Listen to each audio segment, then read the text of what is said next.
الحسانية لهجة اقتصادية حتى من ناحية استعمالها الكلمات، وفيها نبرات، والله كلمات أقربهما للنبرات يتبدل معناهم تماما منين تغير أنت نبرتك بهم. تعود الكلمة الواحدة تتحكم نبرة صوتك أنت بمعناها.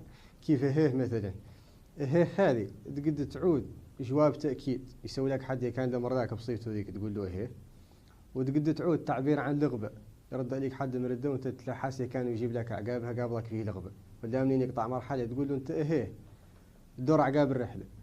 وتقد تعود تعبير عن فهمك لرواية ما كنت فاهمها منين يفاصل لك حد فيها اليدين تقول له هيه.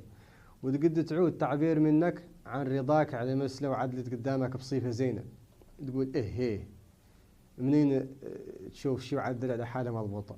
كذلك مولي إلا كيف وإه هذه تقد تقولها متألة، وتقد تقولها منطرة، وتقد تقولها متاعظ حسب النبرة، وتقد تقولها متذمر من حد داحسك، وتقد تقولها ما قط بها الرقبة من اللي تعدل رواية ما انك مشاور فيها تقول يا ولا حول ولا قوة إلا بالله. وتقد تقولها منين ينقصك حتى نقيسها ما هي ممكن. وتقد تقولها منين تعود انت مترصص في حد خابطه بعمارة تقول له وتهز من دقيقتك. كذلك من عجائب الحسانية عن تغلاظ الحرف وترقاقه يبدل المعنى. كيف الحرف مثلا يعود مفتوح منين تغلظ انت الفتحة والله تنقل هاي تبدل المعنى. كيف رق اللي هو رق التراب، ورق اللي جاي من الرق، ولا كيف رابي اللي من التربية، ورابي اللي من الرباوية. وكيف باسي اللي من البأس، وباسي اللي طعام معروف. وحضرك اسمه باه منين تقول له باه لا يبطو كهله بيك اللي عدلت فاجله. كذلك اللي حد قال له بابا منين تقول له بابا عرف منين لا يتلم راسك. وحد اسمه بب منين تقول له بب لا يببيك بيدو لين يجيبك ديسان. نفس الشيء مانة مثلا منين تقول لها مانة لا يتعود كي اللي خاصات القرآن، وبالسيف لا يتسلك منها.